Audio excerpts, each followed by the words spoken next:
You know what I found really interesting when I first started my healing journey or just journey towards like personal growth and getting to know myself a little bit better was that I had no idea what my core values were and had no idea just how crucial it is to actually identify and understand your core values. Same. Like I started hearing that term get tossed around a bit, probably 10-ish years ago. And I just thought, I don't need that. I don't need to know that. Yeah, it's I'm like, living my what? life. Yeah, yeah, everything's great. Like, hello, just living life as it comes to me and making decisions as well as I possibly can. And for me, it was not easy making decisions, though. I was so bad at being indecisive, and it was something that used to frustrate the hell out of my husband. He'd even try to like trick me to make a decision. One thing that he did one day was like, guess what restaurant we're going to? And I'm like, I don't know where. He's like, your favorite one. And I'm like, oh, which one? Like, he was like, damn it. I can't even get you to like just throw something out so I can be like, yes, you're right. That is So bad. so funny. That Yeah. is hilarious. But it wasn't like, it didn't hit me that, wow, okay, this is actually could be problematic, not being able to have a clear vision of what you want or a clear just understanding. And that's really what brought me to get serious about identifying my core values. It was the decision making process, as well as just feeling more confident in myself to make decisions that could be simple or really challenging. That's really interesting that you had the realization first that maybe figuring this out will help bring me into more of an aligned place. Because for me, I Hmm. think it sort of happened in the opposite way. Like I didn't make that connection and I just knew I was living out of alignment. And then I kept trying to do all these different things in my life to bring me more into an aligned way of living. And it was just a really random, like fun activity that one of my friend groups, one of them had read a Brene Brown book that talked about core values. And I guess she had a list of Yeah. all these different ones. And there was an exercise where she suggests you like pick your top 20 and then narrow it down, those 20 down to 10, and then down to five, and then down to two to figure out your Mm, actual like two like core values. Obviously, you can have more than two, but yeah. and so we all did that for fun. And that's the first time I ever even thought about it. And I thought about it for days. And I was like marking the list and really digging down. And then once I realized what my two were, which this activity, I realized it was independence and simplicity. I Awesome. was like, I need to create my life around this. Like, that's Right. how I'm going to be happy. Yeah. Yeah, absolutely. And I'll even get occasionally clients or just followers on Instagram, ask me like, why is it really that important Mhm. to identify your core values? Like what's the big deal about it? And I know for you and I, we've chatted about just the change that it brought into our own lives. But I think it's besides building greater self-trust and confidence in your ability to make decisions for yourself in life, it just gives you such a strong sense of self, like Yeah, who you are, right? totally. And like a foundation that is there for you when you're like faced with some sort of life decision, whether it's a job or a move or whatever, a relationship decision. You can come back to that as like your home base of, Hmm. does this align with what I know to be at my core the most important things for me to be living a content, aligned, happy life?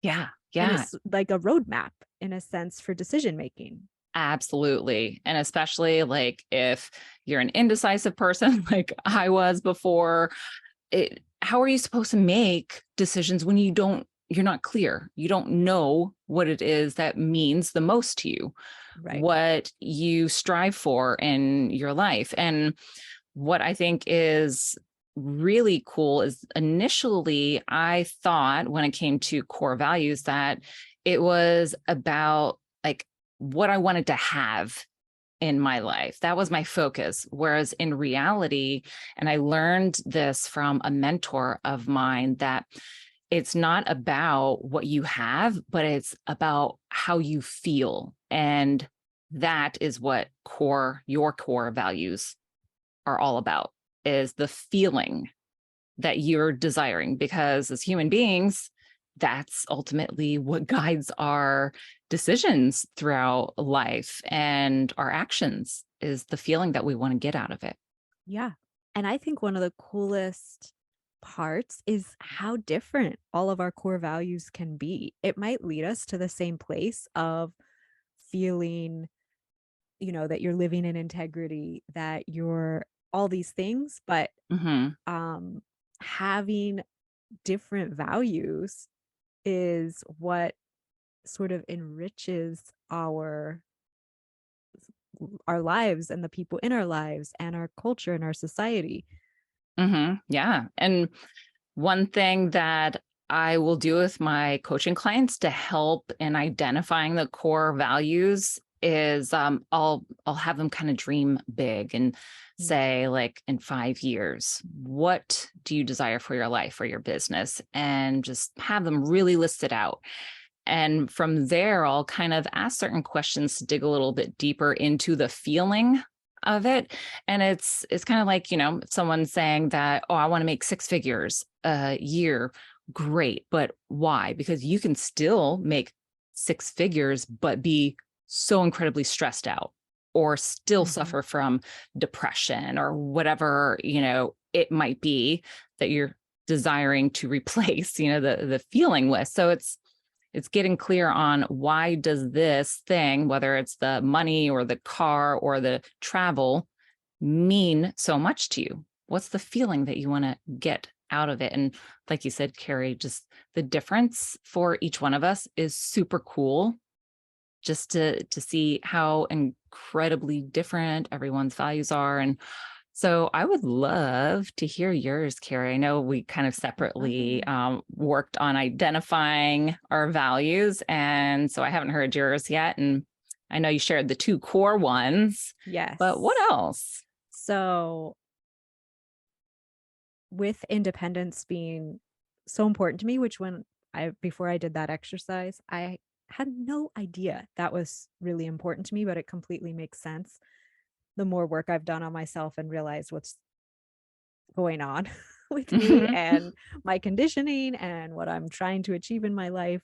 But in addition to independence, that I think that they go really well together, are freedom and flexibility, which I just don't like that feeling of having to do something based on someone else's terms, Yeah. especially if I don't agree with it or it doesn't feel like it's like aligning with the integrity that I want to have in what I'm doing. And in past jobs, I can really relate to that feeling.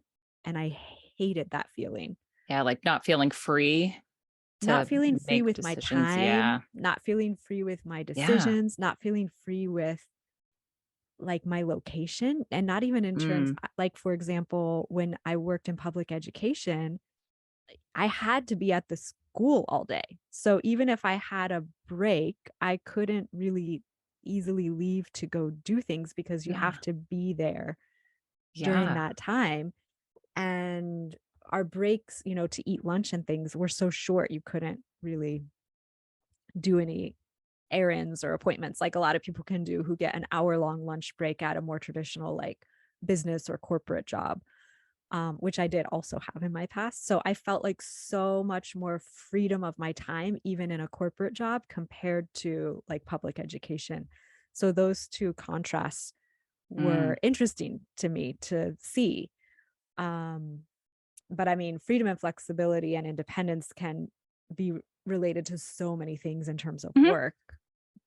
But Hmm. I also like don't love getting up early in the morning. I'm so much more of a night owl. Like I would Oh rather my. stay up late and get up a little later than the norm. And so like getting up at 6 a.m. when I had to be at work, by 7:30 or 8 o'clock was so draining for me. And I didn't realize it because I was just used to doing it. Like draining, you just never, did you feel like you just never had energy no matter even how much sleep you got, or did that not I think it was more bother you so mentally much? draining, Mm, like because I had plenty of energy to function throughout my day and mm, have a social life and all of that, but I just didn't feel like my brain doesn't work optimally in the morning. Like, mm, so I was just like, this feels like such a waste of my energy when I think very clearly, like evening time and mhm. into the night. And that's when I feel more creative. That's when I feel more inspired. That's when I feel more energetic. Yeah, that's awesome. Especially like nowadays when you've got the 5 a.m. club and, people always kind of pushing to like wake up super early to get all of the things done. And sounds like that was certainly not the life you were about and not Yeah, desiring. the 5 a.m. wake up is so interesting to me that the people out there who are big proponents of it are assuming we all function the same and we're all on the same like rhythms of life. And Mm, I maybe if you have kids and that's the one time you can get in your day to yourself, I might get it. But mhm. for those of us who don't have kids and I can find time for myself very easily throughout the day, why would I get up when like my mind and my body are Right. fighting And it? I feel like too, like even if you have kids and I can say this just because I have friends with children who are actually like yourself, night owls. So they don't even, try for that early wake up. They take advantage of the evening when their kids go to sleep. So yeah, I think kind of like what you were saying, by just identifying that within yourself, that ties into feeling a lot more freedom and free. And I think it can go, either way, that morning or evening for even mothers out there. And I don't hear that as much, that kind of conversation with like, oh, wait till kids go to bed and Yeah. do everything you need. So I Yeah. like that thought. What about you? What are a couple of your values? I have more, but I want to hear some of yours. Oh, okay. Well, freedom is a big one for me, for sure. And when it comes to the thought of freedom, I look at it as like, why is it that I want to have this business, my coaching business, and make whatever money I make? Because I want to travel. Like that for me, travel, it's a big one. Well, why is it that I want to travel? I want to feel free. I want to Mm-hmm. feel like nothing is holding me back or stopping me from achieving that desire. So freedom is big, and also play or fun, and that along, the lines of travel, why I like to travel, why my husband and I love to go out and see live music and shows. It's our way of play and fun. Fun So is such a great one that I bet yeah. a lot of people, especially older, Mm, serious professional people, probably forget about because we are so conditioned that play and fun is for childhood. yes. Yeah, exactly. And I don't, for me, I just can't envision like, why do I want to work my ass off and make a certain amount of money if I'm not going to be able to have fun, Right. and play and have some ease Yeah. in my life that comes with it.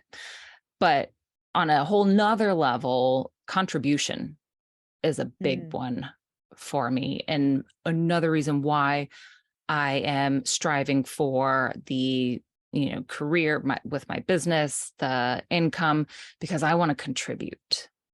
Everything that I'm doing right now is just a means to contribute even free content through this podcast and through our Instagram accounts. But contribution is huge. And Mhm. peace. That's especially as someone who's dealt with anxiety for a big portion of my life and just fear around uncertainty.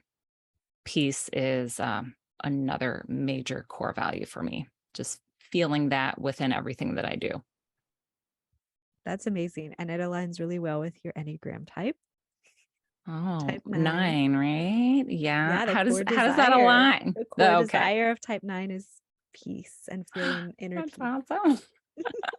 That's awesome. Now, what you said you had some other ones. What are Yeah, for some me, other ones for you?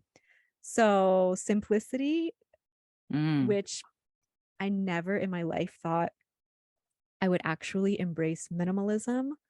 My partner has always been a minimalist, and I was like, thought he was just, I don't know, I could not relate to him just wanting like two plates and two forks and two spoons. And we never did live like that. But when we had to, I started embracing minimalism when I read the Marie Kondo book. Oh my What God, is I'm it called? obsessed. The I forget. life-changing magic Yes. of or Yes. whatever of Tidying up. tidying up. Oh, yes.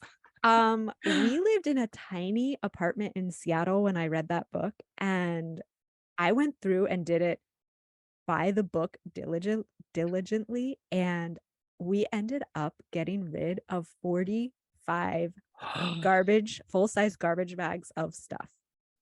Oh my God. That makes my heart kind of happy right now because I wish I could do that. Oh, it was Oh the most man. freeing feeling, and my partner still talks about how me reading that book is one of his, like, happiest things about Get our out. relationship, that I, like, something clicked for me.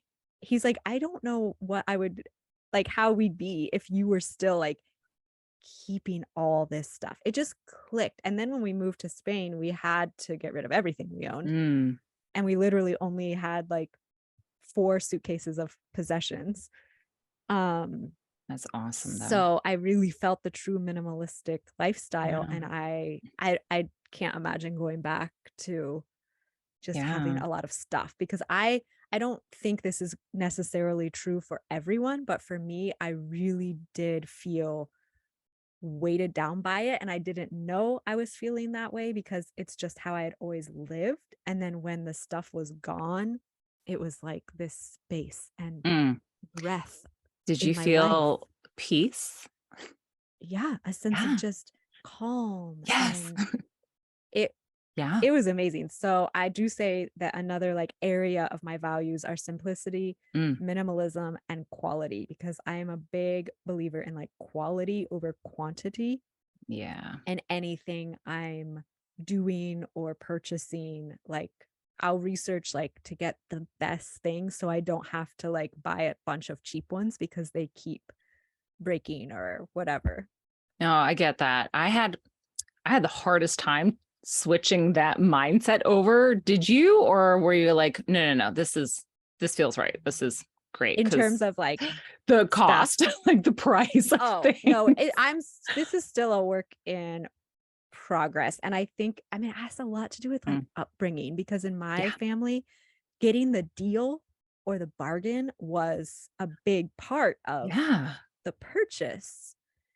And yeah, so, like, for example, one thing that I was adamant about doing this with was buying a yoga mat, because I'd Mm. always just bought, like, cheap yoga mats at Target or wherever. And they always got, like, messed up. I don't know. I don't know how to describe it, Like but, like, they chunks were of like, them yeah, came off. chunks I were know it. coming out, Yes. and Yeah. you could see, like, the marks where your hands and feet were always, like, pushing into the mat. And I was like, "No, I want a really good yoga mat." And so I researched and researched, and I really wanted a yoga mat that was not made in a country that doesn't have ethical practices. So that was Hmm. the hard part, because a lot of them are made in China or countries where you don't know if, Yeah. like, people were paid ethically and all of that. So anyway, I found I love my yoga mat, and I paid way more than I would have ever thought I'd ever pay for a yoga mat, but every time I use it, I'm so happy. And when I just thought in my mind, like, what's my cost per use of this yoga mat? Because I'm probably going to use it for years. It's going Yeah. to be less than $1 because I use this yoga Right. mat daily. Yeah. And then, like, besides just that happiness, it sounds like you can also kind of have the thought, like, oh, I contributed to like this lifestyle of not supporting countries with the ethical issues with employment. You're contributing in a different way where you feel good about it. It's like, ah, okay, Yeah. And it's really hard to do because it's hard to find all, purchases that yes. it's, but it's like little by little, I'm trying to think in that direction. But Mm, listen, I am still trying to build my business. So I don't have a lot I of know. just disposable income. So if I find a good deal on a pack of socks at Target, I'm probably going to Heck buy the yeah. pack of socks at Target. Heck yeah. And that's when I guess like it's even better or more beneficial that you are just so driven by simplicity, because that certainly is incredibly helpful as someone who's building their business. Because I know that can be so very hard to think that, oh, I'm not going to be able to buy these things anymore. I'm going to have to cut costs here. I know for myself, that was definitely a tricky thing. But I feel when I started getting into the mentality of not spending so much money on clothing, that was my thing. Mm. That was really helpful. And that's how I've simplified is minimizing my wardrobe, creating, I think they call it a capsule wardrobe. Yes. Yeah. I feel like we could probably do a whole episode Oh, heck on yeah. this topic because Heck yeah. there's so many things to talk about with minimalism and capsule wardrobes and all these hmm ideas that are sort of becoming more mainstream than they were years ago because you hear more about hmm this at least in the social media world people are talking more and more about it. hmm and I think it's so cool just even right now as you and I are talking about core values, like we've touched on so many different areas with shopping for clothes, shopping for athletic equipment, and how identifying our core values has allowed us to make informed, good, solid decisions, because this is where we're being guided, is Yeah. first knowing what really is so important to us and means so much. And what a fun conversation to have with loved ones in your life because Dominique, we've talked about so many things, and I had no idea like you had a capsule wardrobe or that you had Mm-hmm. read the Marie Kondo book and all Mm-hmm. like so just us talking about our core values in this conversation has sparked so many things that I want to continue talking to you I know. about, new things that I learned about you.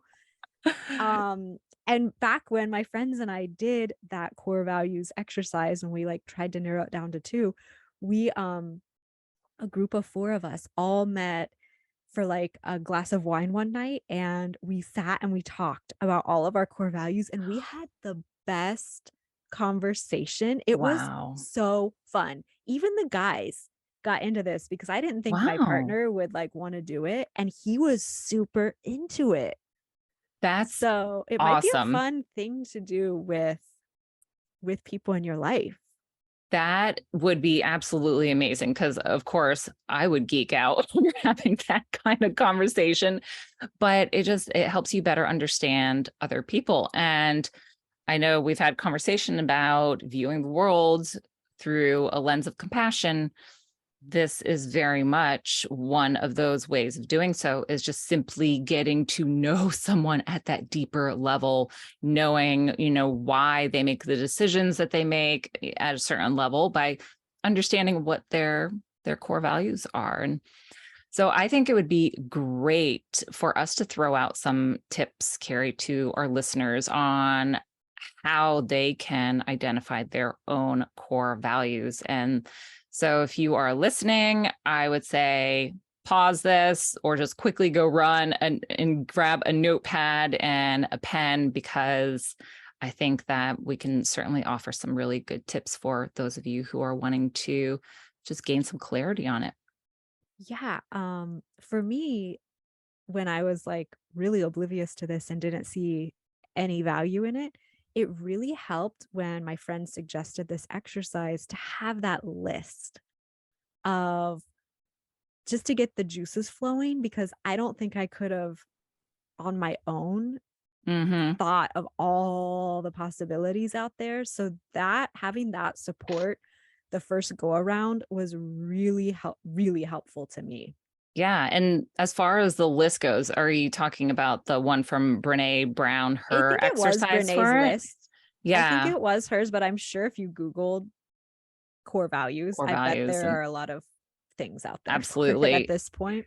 And what we'll actually do is leave a list linked in the show notes. So you can at least have one of your own while you're sitting down and working on identifying your core values. Because, like you said, Carrie, there's a lot of different lists to go off of, but you're so right. It is incredibly helpful having that on hand when you're just getting started. Another thing that I really love to do with my coaching clients, and I kind of throw this in as a way for me to contribute because I love it so much. But I do something called meta modeling with my coaching clients. And I learned this from my mentor. And this just helps you dive deeper into identifying what the feeling is that you're desiring. And so by asking yourself, and I'll kind of go back to the idea of, I want to make six figures a year, by asking yourself, what would making six figures a year allow you to do, be, feel, have, and experience? So meta modeling is the process of asking what this thing will allow you to do, be, feel, have, or experience. And that can just help you if you're feeling stuck on really identifying a core value, that can help you just really get the wheels turning a little bit more and give you more clarity on what that feeling is that you're desiring. And I also think that there's no wrong answer. So don't keep digging, digging, and digging for like the perfect core value. Just get started, get those wheels turning, and see what comes up without overthinking it. Just see what naturally comes up. Yeah. And another thing to keep in mind when you're going through and trying to figure out your own set of core values, you can think about currently what do you have in your life that you treasure the most that you wouldn't let anything get in the way of you having or feeling. It can be something concrete, it can be something more on an emotional level or a concept or an idea. But then on the flip side of that, to also think, what don't you have or what haven't you achieved yet that you're still aspiring to that you feel like could be an essential piece of your core values. So there's what you already have an experience and there's what you're hoping to one day have and or experience. Yeah. Oh man, I love that. And I love the idea you gave, Carrie, of first looking at what you already have that is stand out to you. Like, oh man, I love this thing so much, or I love doing this or giving this or any of the above. Like, I love it so much. Like, start off by just identifying what those obvious things are that you already have in your life. And then from there, that's when I think like just dreaming a little bit into what could come, whether it's you're doing like 5-year goals, 10-year goals, or whatever it might be.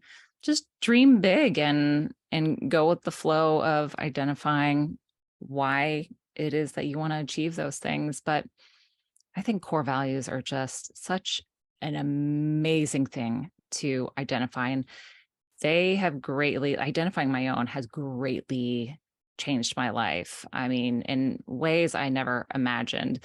And from something that I didn't think was really that big of a deal. Oh, same here. I feel like this is a topic we will probably revisit many times in future episodes of the Yeah. podcast. Yeah. I loved learning more about your core values too, Carrie. So thank you for sharing those. And then we need to have a chat about some tidying up and sounds like some wardrobe, the capsule wardrobe information. That'd be Future so much. episode. Yeah, that'd be so much fun. But I hope everyone out there is inspired to identify their own core values and see what they bring to your life.